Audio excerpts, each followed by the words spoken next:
Ini menjadi kerinduan kami Tuhan. Lebih baik kami 1 hari di pelataran-Mu Tuhan, daripada 1000 hari di tempat lain. Kami tahu Tuhan 1 hari di pelataran-Mu Tuhan, itu sangat berarti. Karena di pelataran-Mu ada kuasa, di pelataran-Mu Tuhan ada kemenangan, di pelataran-Mu ada sukacita, ada damai sejahtera ya Tuhan. Di pelataran-Mu ada kesembuhan. Pagi hari ini Tuhan kami percaya kami berada di rumah-Mu Tuhan. Kami percayakan Engkau ya Tuhan. Kami percaya kami benar-benar yakin kami berada di tempat yang tepat ya Tuhan. Kami percaya di tempat ini ada hadirat Tuhan. Di tempat ini ada kuasa Tuhan. Di tempat ini ada sukacita damai sejahtera yang berasal daripada-Mu Tuhan. Terima kasih Tuhan. Kami sudah memuji Engkau, kami sudah menyembah Engkau Tuhan. Saatnya kami akan mendengarkan firman Tuhan. Roh Kudus ambil alih ya Tuhan. Engkau ambil alih ya Tuhan waktu ini. Sekarang waktunya kami mendengarkan firman-Mu Tuhan. Biarlah firman yang kami dengar pagi hari ini Tuhan, bisa membawa perubahan dalam hidup kami. Dan hidup kami semakin hari semakin berubah. Dan kami semakin hari semakin dewasa di dalam Engkau ya Tuhan. Kelak kami menjadi mempelai-Mu Tuhan. Terima kasih ya Tuhan. Kau jamah hamba-Mu oleh kemurahan hamba-Mu bisa berdiri sebagaimana hamba-Mu ada pagi hari. Terima kasih Tuhan, kami siap mendengarkan firman-Mu. Di dalam nama Tuhan Yesus kami sudah berdoa. Semua yang percaya katakan amin. Silakan duduk Bapak Ibu.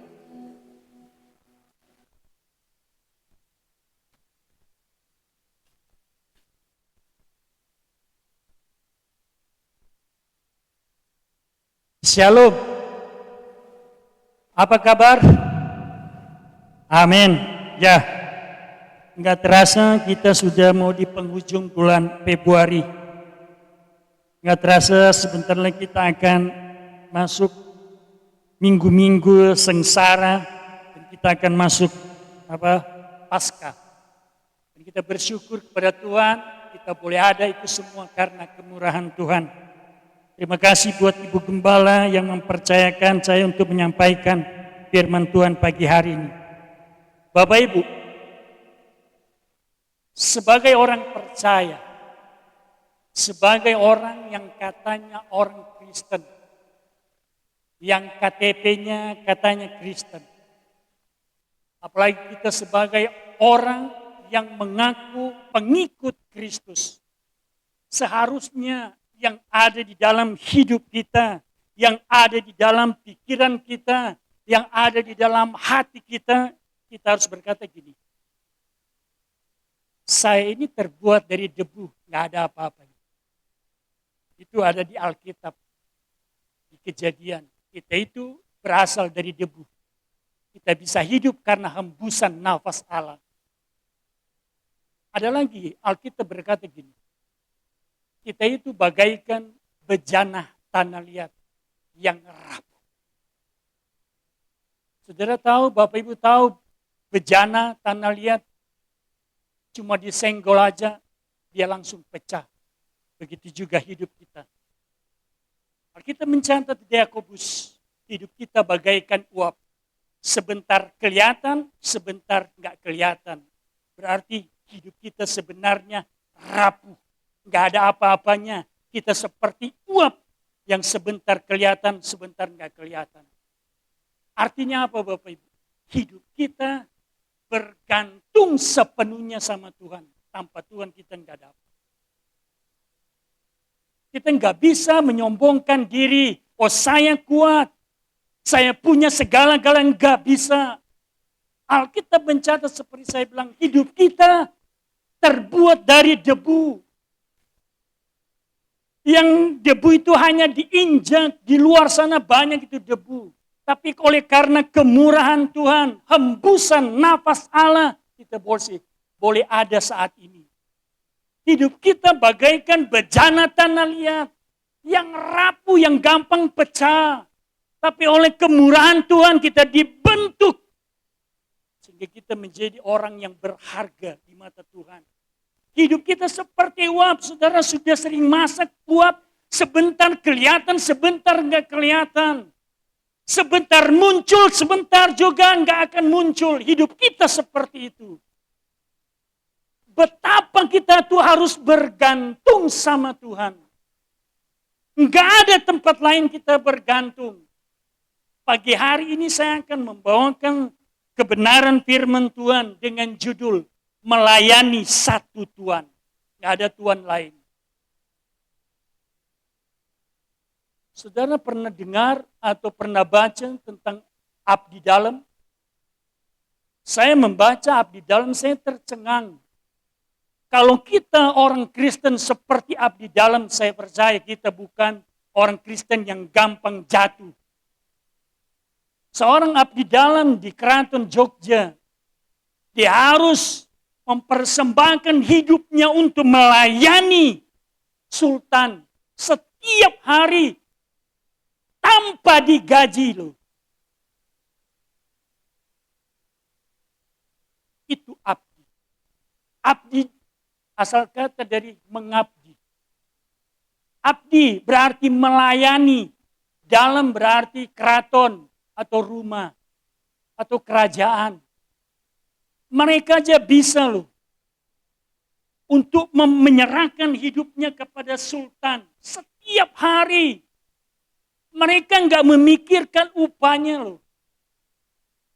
Tapi mereka menyerahkan hidupnya melayani sultan setiap hari. Cuma satu yang mereka layani, sultan nggak ada. Dalam hidupnya mereka melayani siapa? Mereka cuma abdikan hidup mereka untuk melayani sultan.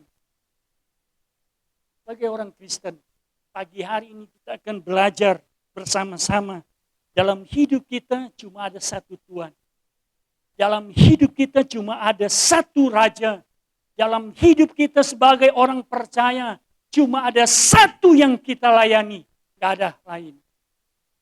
Kita baca bersama-sama. Matius 6 ayat 19 sampai 24. Matius 6 ayat 19 ayat 24. Beginilah firman Tuhan. Hal mengumpulkan harta. Janganlah kamu mengumpulkan harta di bumi. Di bumi nyengat dan karat memakannya. Dan pencuri membongkarnya serta mencurinya. Tetapi kumpulkanmu bagimu harta di sorga. Di sorga nyengat dan karat tidak merusaknya. Dan pencuri tidak membongkarnya serta mencurinya. Karena di mana hartamu berada, di situ juga hatimu berada. Mata adalah pelita tubuh. Jika matamu baik, teranglah seluruh tubuhmu. Jika matamu jahat, gelaplah seluruh tubuhmu. Jadi jika terang yang ada padamu gelap, betapa gelapnya kegelapan itu. Ayat 24, perhatikan Bapak Ibu. Tak seorang pun dapat mengabdi kepada dua tuan.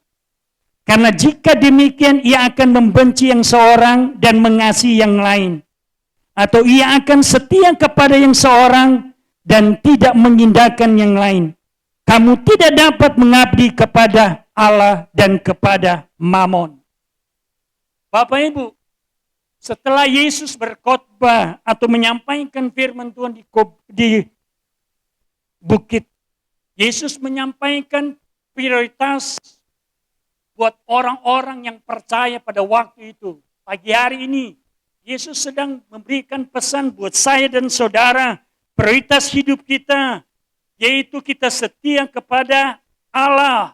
Kita tidak setia kepada yang lain. Artinya Yesus sedang memberi pesan buat saya dan saudara pagi hari ini. Cuma ada satu Tuhan, gak bisa dua Tuhan. Luar biasa Yesus berkhotbah. Dan pagi hari ini saya memberi judul khotbah saya melayani satu Tuhan.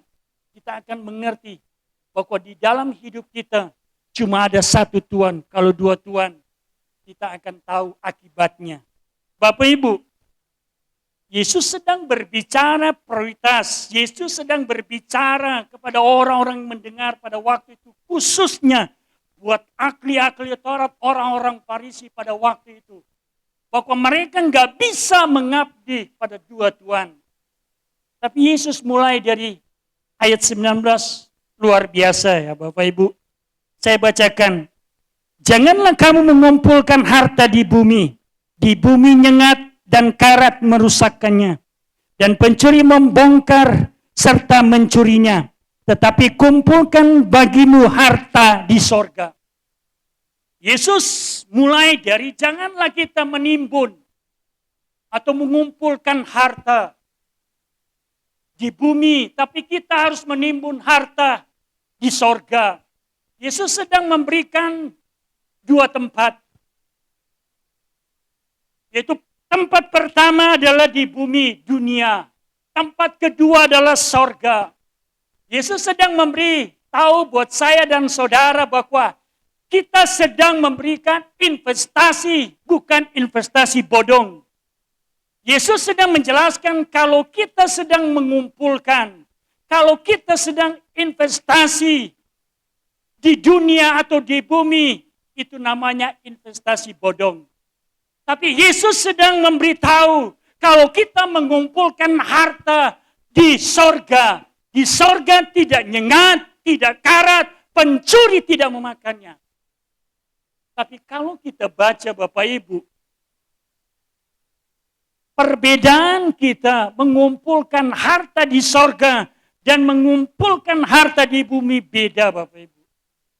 Kalau di sorga nggak nyengat, kalau di bumi nyengat. Artinya, kalau kita kumpulkan harta di sorga, apa yang harus kita kumpulkan? Yesus tidak menentang orang menjadi kaya, enggak.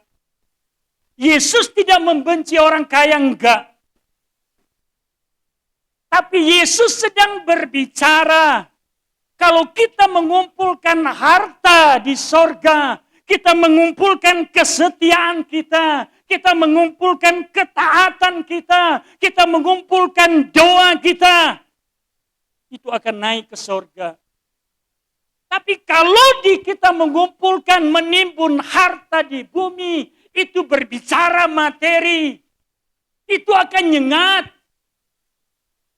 Kalau kita kumpulkan materi di bumi, kita kumpulkan harta kita kumpulkan baju-baju kita yang mewah, kita kumpulkan tas-tas yang super mewah, itu nyengat, itu karat, itu pencuri bisa membongkarnya. Itu perbedaannya. Tapi perhatikan ayat selanjutnya. Yesus sedang membawa kita pada ayat 21. Perhatikan Bapak Ibu. Karena di mana hartamu berada, di situ hatimu berada. Sekali lagi saya katakan, Yesus tidak menentang saya dan saudara kaya, enggak. Tapi Yesus menentang hati kita prioritasnya di mana. Karena waktu kita mengumpulkan harta di bumi, tanpa kita sadari, hati kita sudah ke sana. Harta di sini bukan uang atau itu, tapi harta di sini berbicara satu tempat. Katakanlah mungkin septic box, katakanlah itu gudang, barang-barang mewah, itu harta. Jadi firman Tuhan berkata, di mana hartamu berada, di situ hatimu berada. Coba ya, kita baca ya. Seterusnya ini. Lanjut.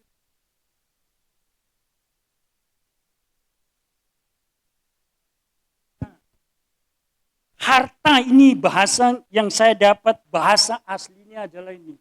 Harta ada thesaurus dalam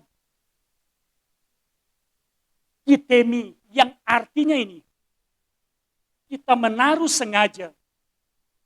Contohnya gini, uang kita di bank, pertanyaannya, nggak mungkin uang kita di bank, kita nggak taruh, kita nggak sengaja nabung, tiba-tiba uangnya banyak. Mungkin nggak? Nggak mungkin. Pasti kita sengaja hari ini saya mau nabung, bulan depan juga saya menabung. Jadi ada unsur kesengajaan untuk kita menaruh uang kita di bank. Nah inilah harta. Harta. Barang yang berharga. Yang kita sengaja taruh. Yang kita sengaja meletakkan. Yang kita sengaja menimbun. Yang kita sengaja mengumpulkan. Yang kita sengaja taruh. Ketika kita sengaja menaruh itu, ketika kita meletakkan harta itu, tanpa kita sadari, kalau kita meletakkan harta kita di bumi, tanpa kita sadari, hati kita sudah ada di sana. Kalau kita meletakkan harta kita ke sorga, tanpa juga kita sadari, hati kita juga ada di sana. Jadi di mana hartamu berada, di situ hatimu berada. Kalau hartamu di bumi, kalau hartamu di dunia, hatimu juga di situ. Kalau hartamu di sorga, hatimu pikiran sorga. Kalau hartamu di bumi, hatimu pikiran bumi, hatimu pikiran dunia. Itulah yang Yesus katakan. Jadi saudara, saat kita menaruh, saat kita meletakkan, kita sedang menaruh hati kita. Siapa yang terutama? Siapa kita tempatkan Yesus itu di posisi nomor berapa? Waktu kita menaruh, menempatkan harta di dunia ini, kita sedang melakukan yang namanya menempatkan Yesus di nomor 2. Waktu kita menaruh harta di sorga, itu sedang kita menempatkan Yesus yang nomor 1. Itu pesannya Yesus. Makanya Yesus berkata, di mana hartamu berada, di situ hatimu berada. Pertanyaan sekarang kita taruh di mana?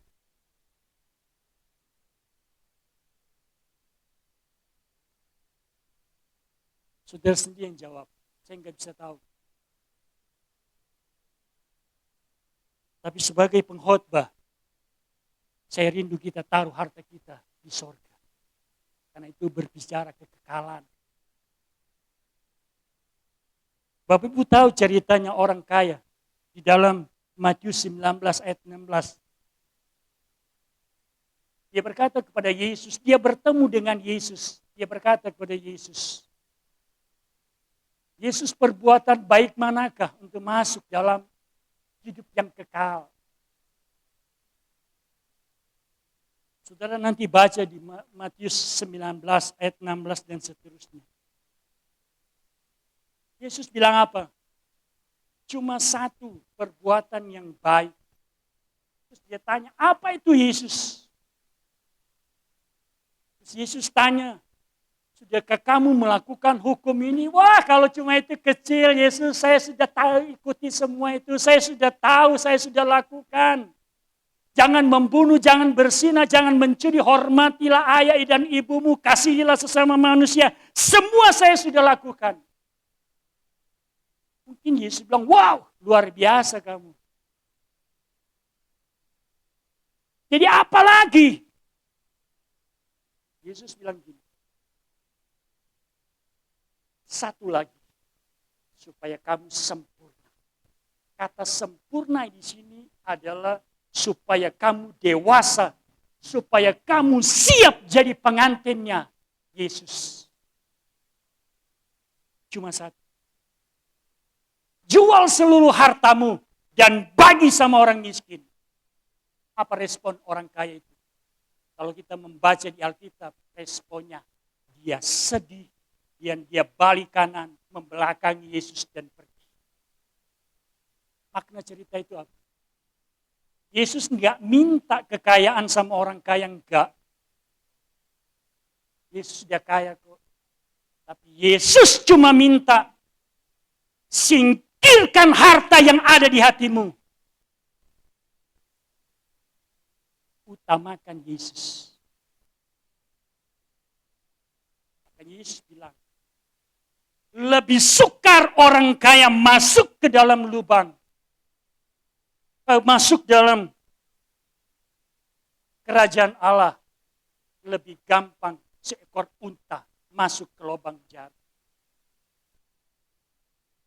Yesus sedang berbicara hatimu itu loh. Engkau sedang mendewakan yang namanya mamon. Engkau sedang mengdewakan yang namanya harta di bumi. Engkau sedang mengabdi sama dua tuan. Yaitu tuannya mamon dan tuan yang asli. Yesus gak mau dia diduakan. Makanya Yesus bilang, di mana hatimu berada, di mana hartamu berada, di situ hatimu berada. Di mana hati kita sekarang? Kalau harta kita di sorga, hati kita adalah hati yang memikirkan hal-hal sorga. Ada amin? Yang seterusnya Bapak Ibu. Ayat 22. Mata adalah pelita tubuh. Jika matamu baik, teranglah seluruh tubuhmu. Jika matamu jahat, gelaplah seluruh tubuhmu. Yesus itu luar biasa. Habis dia bicara tentang mengumpulkan harta. Habis dia bicara tentang di mana hatimu berada. Di mana hartamu berada, di situ hatimu berada. Sekarang Yesus bicara lagi dua. Yang satu mata. Mata yang jahat, yang satu mata yang baik. Saudara pasti bingung. Yesus sedang berbicara mengumpulkan harta. Tiba-tiba Yesus bicara tentang mata, yang satu jahat artinya gelap, yang satu baik artinya terang. Apa maksudnya? Yesus bilang mulai dari awal gini, mata adalah pelita tubuh. Mata kita adalah jendela buat seluruh tubuh kita.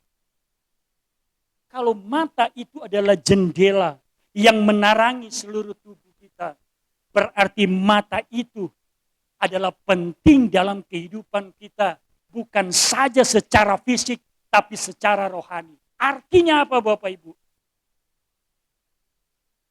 Kalau mata kita sehat, kalau mata kita terang, maka fokus kita kepada yang namanya Yesus. Fokus kita kepada yang namanya sorga. Tapi kalau mata kita jahat, kalau mata kita baik, gelap, fokus kita pasti salah. Fokus kita kepada keserakaan. Fokus kita kepada mamon. Fokus kita kepada dunia ini. Maka Yesus sedang memberikan ilustrasi. Hati-hati dengan mata saya dan saudara Bapak Ibu. Mata yang jahat atau gelap. Mata yang jahat artinya ini. Buruk, sakit, gangguan, kesulitan, tertekan, jahat, mata jahat, fokusnya salah. Itu mata yang jahat. Kalau mata yang baik, sehat, murah hati. Tunggal, artinya tunggal apa? Fokusnya cuma satu, enggak fokusnya dua. Itu mata yang baik. Berfungsi dengan baik. Mata yang baik, fokusnya benar. Yesus sedang bicara. Kalau kita fokus ke dunia ini, Kalau kita fokus kepada bumi ini, maka fokus kita salah. Mata kita sedang sakit. Mata kita sedang gelap. Yesus bicara, kalau mata kita benar, kalau mata kita sehat, kalau mata kita baik, fokus kita benar. Fokus kita kepada Yesus. Fokus kita kepada dunia. Fokus kita kepada kebenaran. Itu maksudnya Yesus. Pertanyaannya, kita kategorinya di mana? Ini bukan bicara mata kita rabun, bukan bicara mata kita katarak, enggak. Tapi bicara tentang spiritual kita. Kerohanian kita. Kita ada di mana? Di mata yang sehat atau di mata yang baik? Terusnya Bapak Ibu. Ayat 24. Tak seorang pun dapat mengabdi kepada dua tuan. Karena jika demikian ia akan membenci yang seorang dan mengasihi yang lain. Ia akan setia kepada yang seorang dan tidak mengindahkan yang lain. Kamu tidak dapat mengabdi kepada Allah dan kepada Mamon. Bapak Ibu, kita nggak bisa mengabdi sama dua tuan. Anehnya, tuan di sini artinya kurios, artinya Tuhan, artinya yang punya otoritas. Artinya adalah yang memegang kendali hidup saya dan saudara. Itu Tuhan, itu kurios, itu Tuhan. Tapi ternyata ada Tuhan yang lain, yaitu Mamon. Mamon bukan bicara saja harta, enggak. Mamon artinya yang didewakan. Sesuatu yang bertentangan dengan Tuhan. Sesuatu yang enggak sejalan dengan Tuhan. Itu berarti mamon dalam hidup saya dan saudara. Mamon bukan cuma bicara harta, kekayaan, enggak. Mamon bicara sesuatu yang kita dewakan. Sesuatu yang kita tuankan. Yang bisa memegang kendali hidup kita. Yang bisa berkuasa. Yang punya otoritas buat hidup kita. Makanya Yesus bilang, gak bisa kita mengabdi sama dua tuan. Perhatikan Bapak Ibu, kata mengabdi seperti saya bilang tadi, abdi. Kata mengabdi sini adalah kata doulos atau hamba. Waktu saudara mengabdi sama Tuhan, berarti saudara rela mau jadi hamba, mau jadi budaknya Tuhan. Enggak menuntut hak. Tapi waktu saudara berikan diri saudara menjadi budaknya Mamon, saudara juga menyerahkan diri kepada Mamon. Dan akhirnya saudara pasti membenci yang Tuhan yang asli. Karena kalau kita mengabdi sama dua tuan, nggak bisa kita yang satu 50, yang satu enggak mungkin. Yesus berkata karena dia tahu kelemahan kita sebagai orang. Dia tahu kelemahan manusia. Dia bilang gini, kalau kita mengabdi sama dua tuan, pasti kita membenci yang satu. Dan kita mengasihi yang satu. Kalau hidup kita melayani Mamon dalam hidup kita. Kalau kita hidup kita sebagai orang percaya, kita bilang kita orang Kristen, kita bilang KTP Kristen, kita bilang kita pengikut Kristus. Pada akhirnya kita dalam kenyataannya kita adalah orang yang mendewakan Mamon itu. Kita adalah orang-orang yang menyerahkan diri kepada sesuatu yang berharga dalam hidup kita. Apa itu modern? Di zaman modern sini, sesuatu yang berharga dalam hidup kita. Bukan saja materi. Ada banyak orang meninggalkan Tuhan karena mereka menganggap sesuatu yang berharga dalam hidup mereka. Sehingga mereka meninggalkan Tuhan. Yesus sedang berbicara prioritas hidup saya dan saudara siapa. Yesus sedang berbicara siapa yang kita layani hari ini. Yesus sedang berbicara kepada siapa kita mengabdi. Tuhan yang asli, yang punya otoritas, yang punya kuasa, yang punya yang namanya memegang kendali saya dan saudara. Atau kita sedang mengabdi sama Tuhan yang lain yang bisa memegang kendali hidup kita, yang bisa mendewakan sesuatu dalam hidup kita, dan akhirnya kita seperti orang kaya. Waktu bilang, coba kita baca.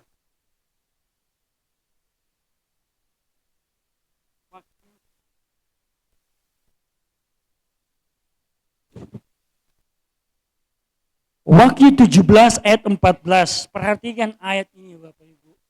Di situ kita tahu. Wahyu 17 ayat 14. Nah, perhatikan ayat ini Bapak Ibu. Di sini baru kita tahu bahwa yang kita harus sembah cuma Tuhan itu. Bukan Tuhan yang satu. Mereka akan berperang melawan anak domba. Tetapi anak domba akan mengalahkan mereka. Karena ia adalah Tuhan. Ini loh Tuhan. Kurios. Yang punya kendali. Yang punya otoritas. Ini Tuhan. Sama dengan Tuhan yang di Matius. Di atas segala Tuhan. Jadi enggak ada Tuhan yang lain. Tuhan di atas segala Tuhan. Yesus. Raja di atas segala raja. Mereka bersama-sama dengan dia juga akan menang. Yaitu mereka yang terpanggil, yang telah dipilih, dan yang setia. Ada amin? Pertanyaannya, saudara sedang mengabdi siapa? Tuhan yang memilih saudara dan saya. Tuhan yang memanggil saya dan saudara. Coba kita baca lagi. Wahyu 19 ayat 16. Dan padanya jubahnya dan pahanya tertulis suatu nama, yaitu Raja segala raja dan Tuhan di atas segala Tuhan.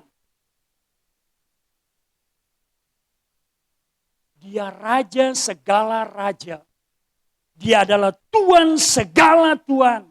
Kenapa Yesus sedang berkata hal mengumpulkan harta di sorga. Dan pada akhirnya Yesus berkata, saudara nggak bisa mengabdi dalam dua Tuhan.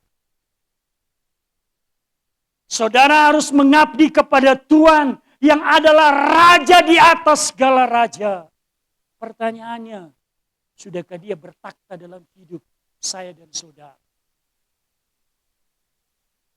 Paulus kutip lagi ayat ini. Coba kita baca.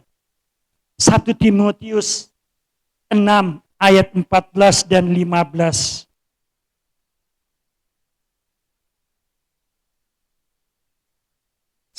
Ya.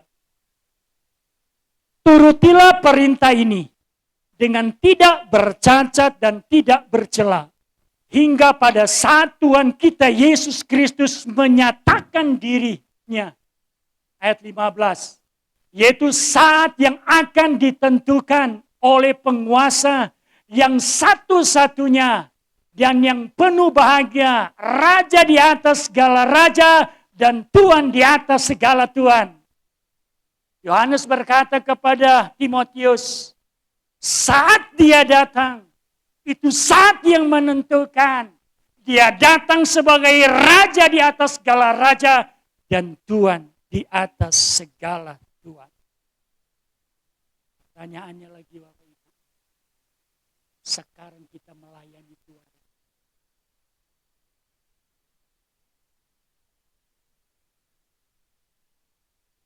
Ketiga ayat yang kita baca ini, itu mengindikasikan bahwa Tuhan adalah raja di atas segala raja,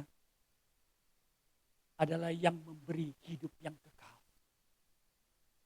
Tapi Tuhan yang adalah Mamon, yang bisa kita dewakan itu adalah yang memberi hidup yang tidak kekal. Yesus sangat menentang kalau kita mengabdi sama dua Tuhan. Tapi ayat ini memberikan indikasi, memberikan poin buat saya dan saudara. Kalau kita menyembah Dia, kalau kita mengabdi kepada Dia, kalau kita melayani Dia, kita enggak salah. Kita berada di jalan yang benar. Makanya hari ini belum terlambat. Hari ini, yuk kita sebagai orang percaya yang benar-benar mengabdi kepada Dia. Yuk kita bersama-sama yang benar-benar melayani Dia. Adalah Tuhan atas hidup kita dan saudara. Yang memegang kendali itu loh. Yang punya otoritas itu loh. Yang berdaulat atas hidup kita. Kalau Alkitab mencatat waktu Dia datang, setiap mata tertuju kepada Dia. Dia datang dari awan-awan. Dia akan datang kepada saya dan saudara. Alangkah bahagianya kalau Dia dapati kita sedang mengabdi kepada Dia. Tapi alangkah sengsaranya kalau Dia dapati saya dan saudara sedang mengabdi kepada Tuhan. Yesus enggak menentang kekayaan. Yesus enggak menentang kita nabung, enggak. Yesus enggak menentang kita mau jadi kaya, enggak.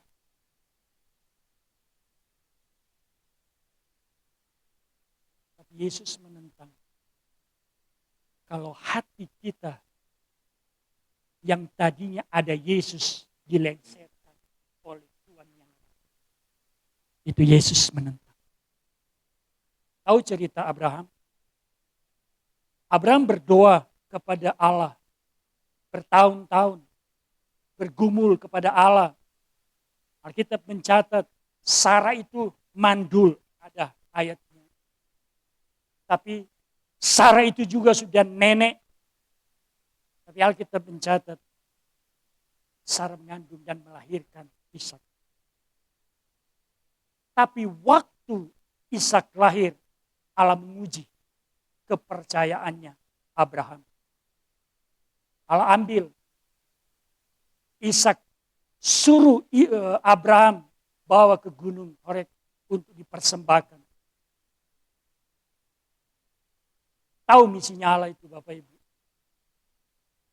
Misinya Allah untuk melengsarkan hati Ishak di dalam kehidupan Abraham. Supaya hati Abraham cuma yaitu Allah. Itu maksudnya. Allah gak mau hidupnya Abraham terlalu sayang sama Ishak. Allah gak mau hatinya Abraham seluruh dipenuhi kasih sayang kepada Ishak. Gak mau. Makanya Allah mau menguji hatinya Abraham. Coba tes kamu. Bawa deh, persembahkan deh. Di gunung Ishak. Abraham rela. Tapi kalau kita baca Bapak Ibu, Kejadian 22 ayat 4 dan 5. Kita akan tercengang, Bapak. Coba tampilkan. Kejadian 22 ayat 4. Nah, ketika pada hari ketiga Abraham melayangkan pandangnya, kelihatannya kepadanya tempat itu dari jauh. Ayat 5. Kata Abraham kepada dua bujangnya itu, tinggallah kamu di sini. Dengan keledainya ini, aku beserta anakku ini akan pergi ke sana, ke gunung itu kan, untuk mempersembahkan Ishak. Tapi perhatikan ayat ini. Kami akan sembayang. Sembayang di sini adalah worship, beribadah. Jadi kata sembayang ini worship, artinya juga yang namanya ketaatan. Sesudah itu kami akan kembali. Perhatikan kata ini Bapak. Sesudah itu kami akan kembali. Abraham gak bilang, saya akan kembali. Itu bukan tunggal. Tapi Abraham bilang, kamu akan kembali. Berarti itu lebih dari satu. Abraham percaya bahwa di sana, di gunung sana ada pertolongan Tuhan. Abraham percaya bahwa gunung itu dia akan melihat mujizat Tuhan. Dia percaya bahwa anak yang dia kasih Tuhan gak panggil kok. Tuhan gak rela kok untuk dipersembahkan. Makanya kata-kata ini perkataan iman. Dia tahu siapa yang dia layani. Dia tahu siapa yang dia percaya. Dia tahu dia melayani Tuhan di atas segala Tuhan. Tapi Tuhan uji. Karena Tuhan mau ambil, mau lihat hatinya Abraham. Benar-benar sayang, benar-benar cinta sama Tuhan atau enggak. Cinta sama anaknya satu-satunya. Ternyata dia benar cinta sama Tuhan. Kadang kalau Tuhan melakukan hal itu dalam hidup kita seperti itu. Tapi kadang-kala kita enggak mengerti maksud Tuhan. Kita bergejolak, kita merontak. Sudah tahu kisahnya Elia.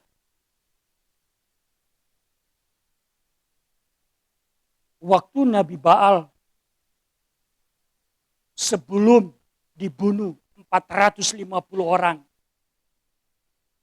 Firman Tuhan berkata di 1 Raja-Raja 18 ayat 30. Para Nabi Baal mempersembahkan korban. Sama-sama dengan Elia mempersembahkan korban.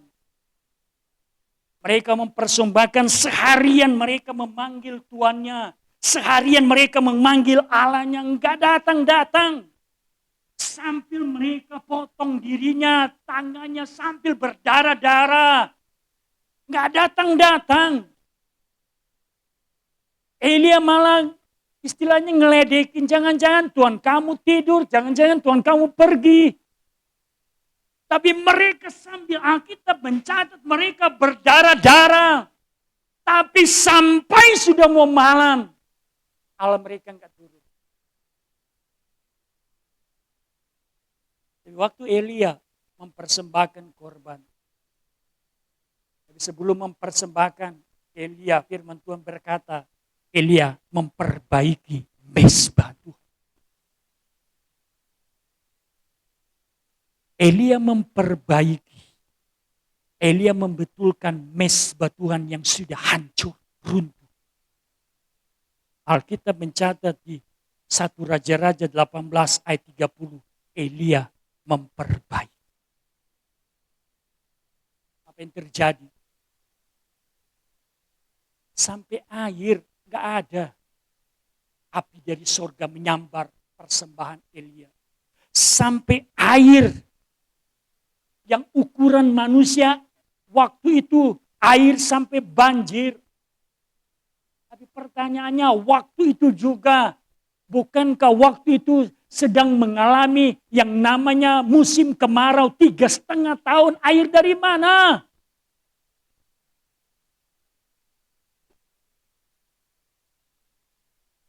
Apa yang kita ambil?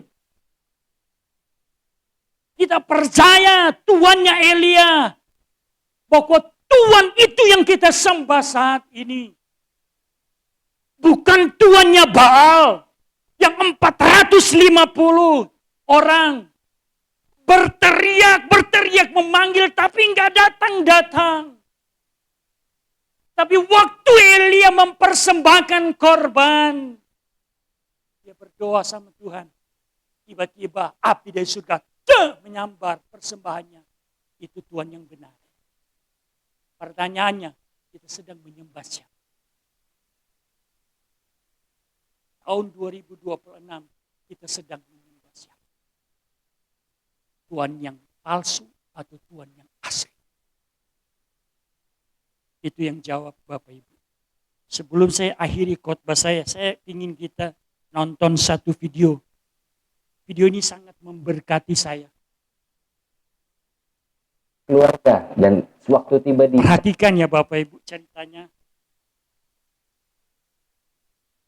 orang anaknya, dia sesuatu yang aneh. Kok kayak urapannya nggak bisa tembus, kok kayak ada yang ngehalangin. Dan kita dengerin dulu apa yang ngehalangin itu. Ini cukup mind blowing sih buat aku, kayak oh iya bener juga, menarik.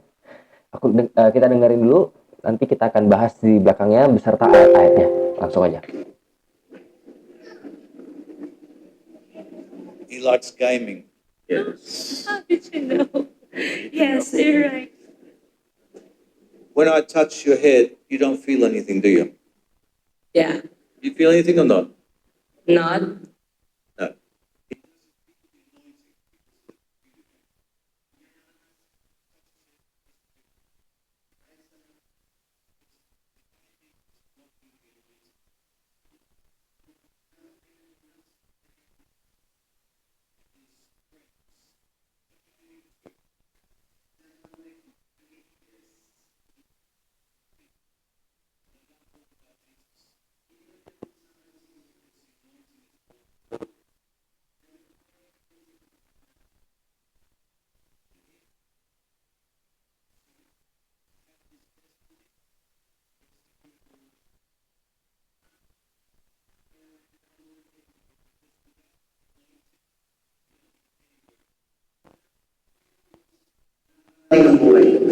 So he needs help. It's a habit. It's an addiction. But it is not yet a demon. But it is a habit, an addiction. For him to come out of it, he needs mum and dad to help him. Will you help your son? Yes, of course. But you also do gaming. Yes. Yes. How can you help your son if you yourself are an addict? I will be starting today that I won't be into gaming. And you're praying for both of them. Always. Yes. Bapak Ibu,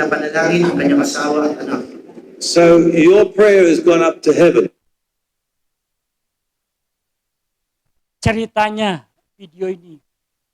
Kita nggak bisa menyembunyikan sesuatu kalau kita sedang menyembah Tuhan yang di hadirat Tuhan, kita nggak bisa menyembunyikan.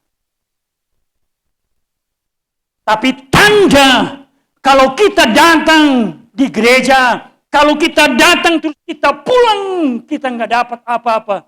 Pertanyaannya, kita sama dengan anak kecil ini. Kita sedang kecanduan.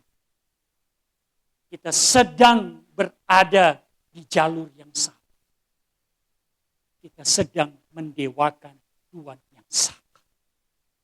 Karena Tuhan yang satu dengan Tuhan yang asli sangat bertentang. Gak akan sama. Anak kecil tadi, dia gak akan dilawat, maaf kata, dilawat Tuhan. Kalau kecanduan itu masih ada dalam hidupnya. Hidupnya, pikirannya, semuanya memikirkan hal-hal cuma game. Cuma game. itu memblokir hadirat Tuhan. Sama dengan orang kaya tadi yang kita baca. Yang memblokir padahal dia sudah bertemu dengan Tuhan loh. Face to face dengan Tuhan. Kalau saya dan saudara pagi hari ini, Tuhan berdiri di depan saya dan saudara, wow! Sangat luar biasa. Tapi orang kaya di Matius 19, dia sudah berdiri di depan Tuhan. Dia sudah berdiri kepada Kurios itu yang punya otoritas. Tapi ujungnya apa? Dia balik kanan. Kita mencatat, dia sedih, dia berduka. Karena Tuhan mau ambil hartanya di hati. Pagi hari ini, maaf kata, kalau Tuhan mau ambil harta saudara di hati saudara. Tuhan mau tempatkan dia di hati saudara. Tuhan mau dia satu-satunya yang kita sembah. Dia satu-satunya yang kita puji. Dia satu-satunya yang kita andalkan, gak ada lain. Taruh kepercayaan total sama Tuhan. Taruh keyakinan total sama Tuhan. Saya percaya nggak akan dia tinggalkan. Banyak Alkitab. Bapak Ibu tahu kisah dari bangsa Israel. Coba kita pikirkan ya. Coba kita ambil. Kita berada di peristiwa itu.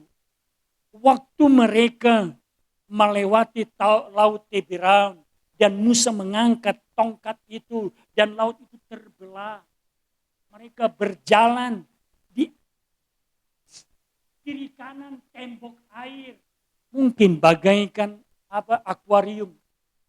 Mereka mungkin melihat hiu sedang berjalan di dinding itu. Mereka sedang melihat, oh ini ikan paus. Oh ini ikan tuna. Mereka melihat loh. Tapi mereka berjalan kiri kanan adalah tembok air. Bagaikan akuarium.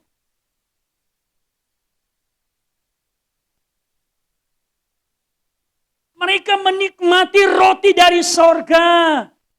Mereka menikmati burung puyuh dari sorga. Tapi apa yang terjadi? Mereka enggak percaya sama Tuhan. Malah mereka menyembah lembu itu. Apa yang terjadi? Alkitab mencatat yang cuma masuk dari 2 juta orang keluar dari tanah Mesir. Cuma 2. Yosua dan Kaleb.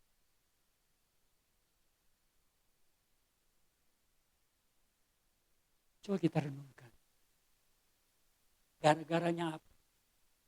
Mereka coba-coba bermain dengan Tuhan. Menempatkan Tuhan yang lain di hatinya. Jangan menyembah 2 Tuhan. Kalau kita menyembah 2 Tuhan, yang satu kita benci, yang satu kita kasih. Kalau kita menyembah Mamon dan Tuhan, Mamon kita sayangi, yang kita korbankan adalah Yesus. Yesus itu enggak mau seperti itu. Yesus mau tempatkan dia di hati saudara. Bahwa Yesus satu-satunya yang kita sembah. Yesus yang satu-satunya kita andalkan. Mengabdi berarti melayani. Mengabdi berarti taat. Mengabdi berarti setia. Mengabdi berarti memberikan diri kepada kita. Enggak tuntut hak. Itu baru mengabdi. Saya percaya saat kita mengabdi, saat kita melayani, Yesus nggak tutup mata. Mungkin hari ini Kita belum melihat pertolongan Tuhan. Tapi kemuliaan yang Tuhan nyatakan waktu dia datang lebih besar dari kebahagiaan yang kita alami saat ini. Atau kita sedang sengsara saat ini. Lebih besar dari kemuliaan yang Tuhan nyatakan waktu dia datang di awan-awan. Menjemput saya dan saudara. Dan mendapati saya dan saudara adalah orang-orang yang setia. Mari kita melayani satu Tuhan. Jangan ada Tuhan yang lain dalam hidup kita. Mari kita melayani Raja di atas segala raja. Tuhan di atas segala Tuhan. Yaitu siapa? Yesus Kristus namanya. Tuhan Yesus memberkati. Tuhan, ini adalah pengakuan kami Tuhan. Siapapun kami yang ada di ruangan ini Tuhan. Kami mau berkata ya Tuhan. Dari hati kami yang paling dalam. Hanya Engkau tahu keadaan hati kami. Bahwa Engkau satu-satunya yang kami sembah. Engkau satu-satunya yang kami puja. Engkau satu-satunya yang kami andalkan Tuhan. Engkau satu-satunya ya Tuhan yang kami layani Tuhan. Engkau satu-satunya ya Tuhan tempat kami mengabdi ya Tuhan. Kami mau menjadi abdi-Mu Tuhan. Kami mau menjadi pelayan-Mu Tuhan. Tuhan, kalau Engkau dapati hidup kami saat ini Tuhan. Kalau Engkau dapati hati kami Tuhan. Mulai ada Tuhan yang lain.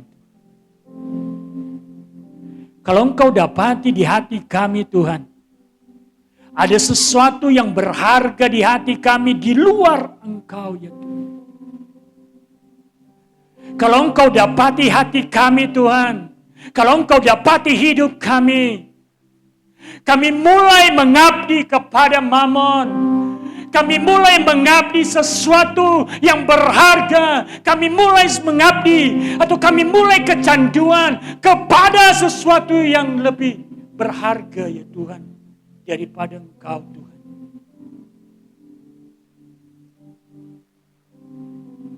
Singkirkan dalam nama Yesus Tuhan. Roh Kudus bantu kami. Roh Kudus tolong kami Roh Kudus. Kami buka hati kami Roh Kudus.